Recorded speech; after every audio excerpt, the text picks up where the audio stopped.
दोस्तों स्वागत है आपका दिल्ली पुलिस कांस्टेबल के लिए इम्पोर्टेंट सवालों के साथ। ये सवाल दिल्ली पुलिस हेड कांस्टेबल 2022 के पेपर में पूछे गए थे, इसलिए दोस्तों आपके लिए और ज़्यादा इम्पोर्टेंट हो जाते हैं। अगर आपने हमारी पिछली वीडियो नहीं देखी तो आप हमारी पिछली वीडियो चैनल पर जाकर देख सकते हो। चलिए दोस्तों शुरू करते हैं।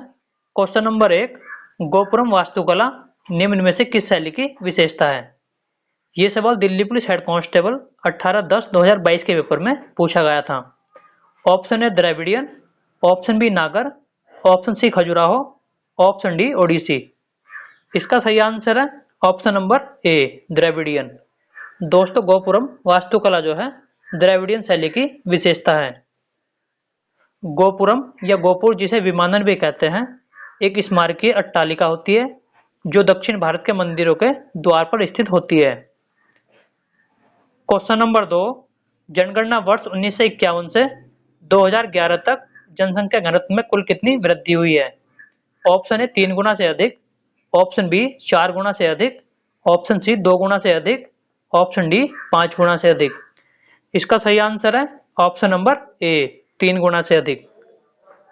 दोस्तों 1951 से लेकर 2011 तक जो है जनसंख्या घनत्व में वृद्धि होती है 3 गुना से अधिक।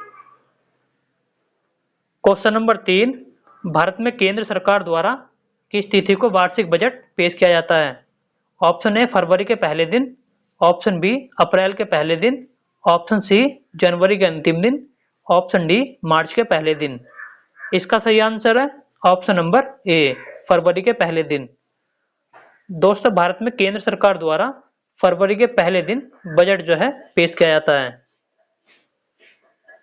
क्वेश्चन नंबर 4, कुमाऊं हिमालय किसके बीच स्थित है? ऑप्शन ए सतलज और रावी नदियों के, ऑप्शन बी सतलज और काली नदियों के, ऑप्शन सी झेलम और काली नदियों के, ऑप्शन डी सतलज और झेलम नदियों के।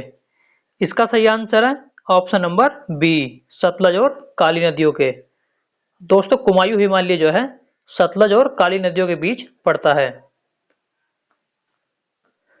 क्वेश्चन नंबर 5, 2011 की जनगणना के अनुसार किशोरों का कितना प्रतिशत है? यानी कि 10 वर्ष से लेकर 19 वर्ष की आयु तक के कितने व्यक्ति हैं?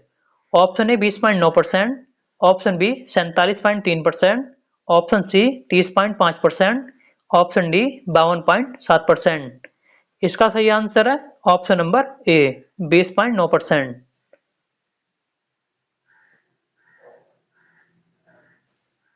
क्वेश्चन नंबर 6, गोवा को राज्य का दर्जा मिलने के बाद से 2023 तक गोवा की कौन सी विधानसभा है? ऑप्शन ए 7वीं, ऑप्शन बी 8वीं, ऑप्शन सी 9वीं, ऑप्शन डी 6ठी। इसका सही आंसर है ऑप्शन नंबर ए 7वीं। दोस्तों वर्तमान समय में जो है गोवा की 7वीं विधानसभा चल रही है। क्वेश्चन नंबर 7, निम्नलिखित में से कौन बंबई में प्रार्थना समाज के संस्थापक थे? Option A Ishwar Chandra Vidyasagar, option B Keshav Chandra Sen, option C Mahadev Govind Ranade, option D Atmaram Pandurang. इसका सही आंसर है option number D Atmaram Pandurang. दोस्तों आत्माराम पांडुरंग ही प्रार्थना समाज के संस्थापक है। क्वेश्चन नंबर 8, दिल्ली चलो का आह्वान निम्न में से किस नेता ने किया था? ऑप्शन ए सरदार वल्लभ भाई पटेल, ऑप्शन बी बाल Gangadhar Tilak, option C Subhash Chandra Bose, option D Mahatma Gandhi. इसका सही आंसर है option number C Subhash Chandra Bose. दोस्तों आपने ज्यादातर ये सुना होगा कि दिल्ली चलो का नारा किसने दिया था, तब भी आंसर सुभाष चंद्र बोस ही है। क्वेश्चन नंबर 9, निम्नलिखित में से कौन सा विकल्प भारत के संविधान के अनुसार मौलिक कर्तव्य नहीं है? ऑप्शन ए करों का भुगतान करने का कर्तव्य, ऑप्शन बी देश की संप्रभुता और अखंडता की रक्षा करने का कर्तव्य, ऑप्शन सी भारत के राष्ट्रीय ध्वज का सम्मान करने का कर्तव्य, ऑप्शन डी भारत के राष्ट्रीय गान का सम्मान करने का कर्तव्य। इसका सही आंसर है ऑप्शन नंबर ए करों का भुगतान करने का कर्तव्य। ये कोई मौलिक कर्तव्य नहीं है। दोस्तों हमारे संविधान में मौलिक कर्तव्य स्वर्ण सिंह कमेटी के आधार पर जोड़े गए थे। अक्सर आपसे पेपर में सवाल पूछा जाता है कि मौलिक कर्तव्य जो है कौन सी कमेटी के आधार पर जोड़े गए थे, तब आपको आंसर लगाना है स्वर्ण सिंह कमेटी। क्वेश्चन नंबर 10, निम्नलिखित में से किस राज्य में त्रिवेणी नहर से सिंचाई की जाती है? Option A Bihar, option B Chhattisgarh, option C Paschim Bengal, option D Rajasthan. इसका सही आंसर है ऑप्शन नंबर ए, बिहार। दोस्तों बिहार राज्य में त्रिवेणी नहर से जो है सिंचाई की जाती है। क्वेश्चन नंबर 11, आजादी का अमृत महोत्सव कितने सप्ताह के लिए आयोजित किया गया था? ऑप्शन ए 75 सप्ताह, ऑप्शन बी 65 सप्ताह, ऑप्शन सी 52 सप्ताह, ऑप्शन डी 72 सप्ताह। इसका सही आंसर है ऑप्शन नंबर ए, 75 सप्ताह। दोस्तों आजादी का अमृत महोत्सव जो है 75 सप्ताह के लिए आयोजित किया गया था। क्वेश्चन नंबर 12, निम्नलिखित में से किस मुगल शासक ने खानवा के युद्ध में राणा सांगा को हराया था? Option A Babar, option B Aurangzeb, option C Humayun, option D Akbar. इसका सही आंसर है ऑप्शन नंबर ए, बाबर। दोस्तों बाबर ने ही खानवा के युद्ध में राणा सांगा को हराया था। क्वेश्चन नंबर 13, अहिराई किस राज्य की बाहरी जनजाति का एक लोक नृत्य है? Option A Madhya Pradesh, option B Karnataka, option C Uttarakhand, option D Nagaland. इसका सही आंसर है ऑप्शन नंबर ए, मध्य प्रदेश। दोस्तों बाहरी जनजाति जो है मध्य प्रदेश में निवास करती है और उसी का नृत्य है अहिराई। क्वेश्चन नंबर 14, जब मुद्रा का यथार्थ मूल्य नहीं होता है तो इस प्रकार की मुद्रा को क्या कहा जाता है? ऑप्शन ए द्रव्य मुद्रा, ऑप्शन बी वैध मुद्रा, ऑप्शन सी आरक्षित मुद्रा, ऑप्शन डी धातु मुद्रा। इसका सही आंसर है ऑप्शन नंबर बी, वैध मुद्रा। दोस्तों जब मुद्रा का यथार्थ मूल्य नहीं होता है तब उस मुद्रा को वैध मुद्रा कहा जाता है। क्वेश्चन नंबर 15, वर्ष 2011 की जनगणना के अनुसार भारत का कौन सा राज्य या केंद्र शासित प्रदेश पुरुष और महिला साक्षरता दर के मामले में प्रथम स्थान पर है? Option A Goa, option B Tripura, option C Mizoram, option D Kerala. इसका सही आंसर है ऑप्शन नंबर डी, केरल।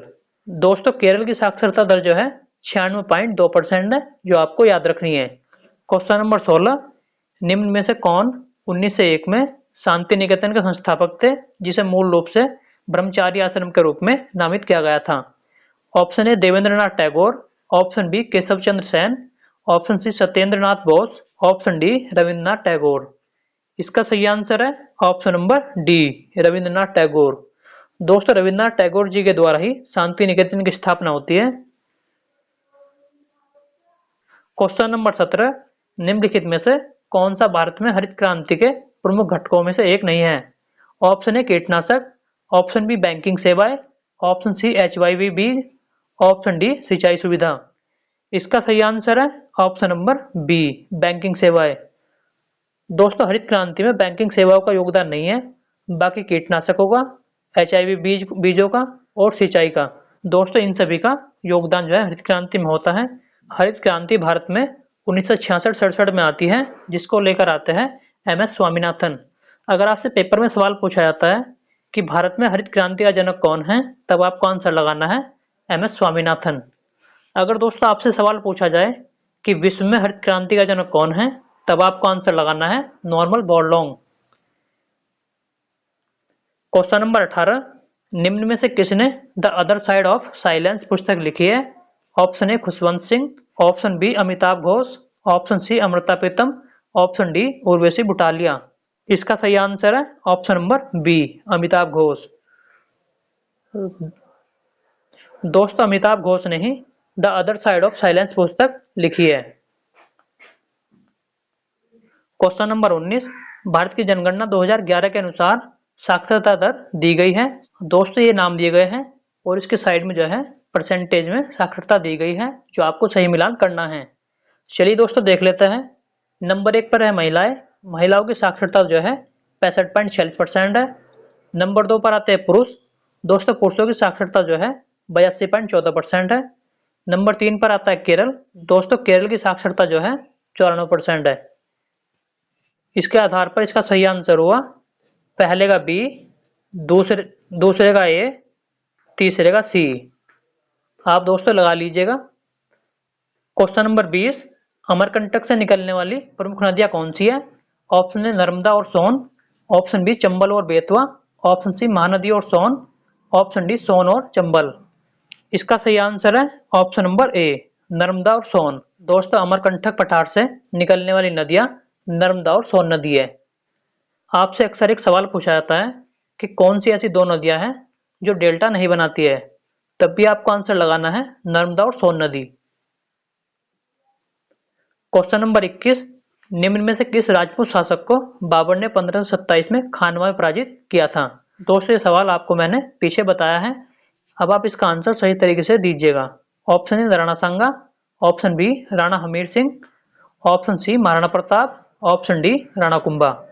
इसका सही आंसर है option number A Rana Sanga.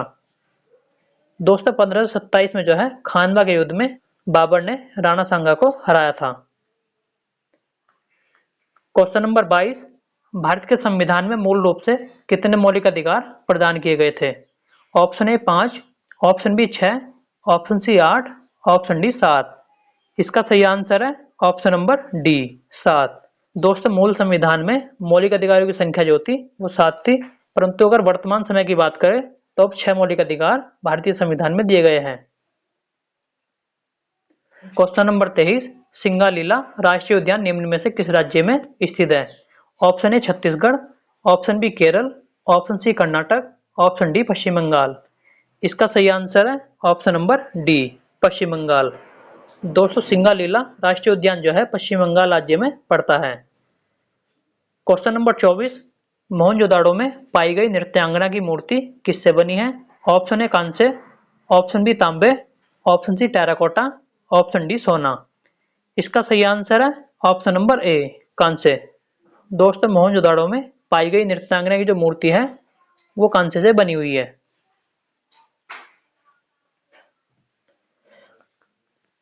Question number 25, Bharat में राष्ट्रीय डिजाइन नीति की घोषणा किस वर्ष की गई थी? ऑप्शन ए 2010 में, ऑप्शन बी 2008 में, ऑप्शन सी 2007 में, ऑप्शन डी 2009 में। इसका सही आंसर है ऑप्शन नंबर सी 2007 में। दोस्तों भारत में राष्ट्रीय डिजाइन नीति की घोषणा जो है 2007 में की गई थी। क्वेश्चन नंबर 26, 2002 में भारत के संविधान में मौलिक कर्तव्यों की संख्या कितनी कर दी गई है? Option A 13, option B 12, option C 10, option D 11। इसका सही आंसर है ऑप्शन नंबर डी 11। दोस्तों मौलिक कर्तव्यों की संख्या जो है 11 कर दी गई है। क्वेश्चन नंबर 27, कार्ला गुफाएं भारत में निम्न में से किस राज्य में स्थित है?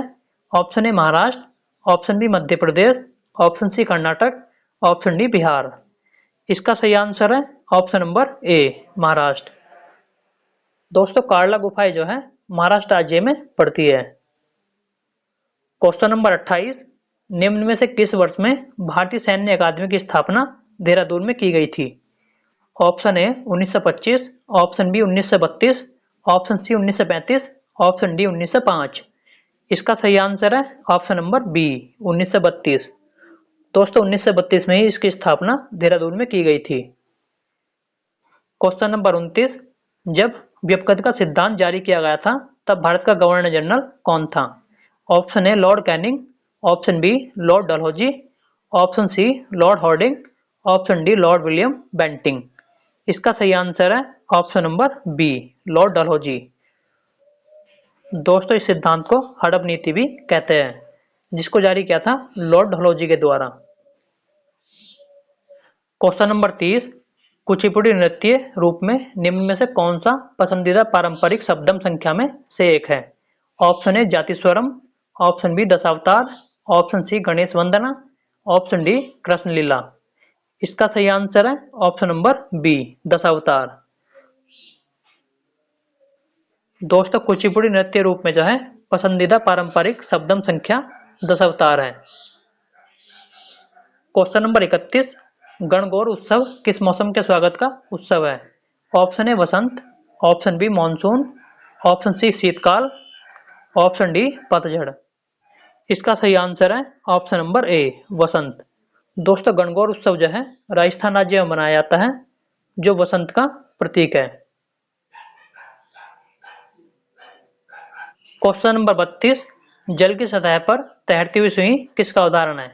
ऑप्शन ए ससंजक बल, ऑप्शन बी उत्प्लवकता, ऑप्शन सी पृष्ठ तनाव, ऑप्शन डी असंजक बल। इसका सही आंसर है ऑप्शन नंबर सी पृष्ठ तनाव। दोस्तों जल पर तैरती हुई सुई पृष्ठ तनाव का उदाहरण है। क्वेश्चन नंबर 33, भारत के निम्न में से किस क्षेत्र में स्पष्ट रूप से परिभाषित शीत ऋतु नहीं है? ऑप्शन है प्रायद्वीपीय भारत, ऑप्शन बी छोटा नागपुर का पठार, ऑप्शन सी उत्तरी मैदान, ऑप्शन डी थार रेगिस्तान। इसका सही आंसर है ऑप्शन नंबर ए प्रायद्वीपीय भारत। क्वेश्चन नंबर 34, महमूद गवा किस राज्य का वजीर था? Option A Malwa, option B Bahmani, option C Gujarat, option D Vijayanagar. इसका सही आंसर है ऑप्शन नंबर बी बहमनी। दोस्तों महमूद गवा जो था वो बहमनी राज्य का वजीर था। क्वेश्चन नंबर 35, किसी मध्यवर्ती द्रव अवस्था के बिना पदार्थ की ठोस और गैसीय अवस्थाओं के बीच परिवर्तन को क्या कहते हैं?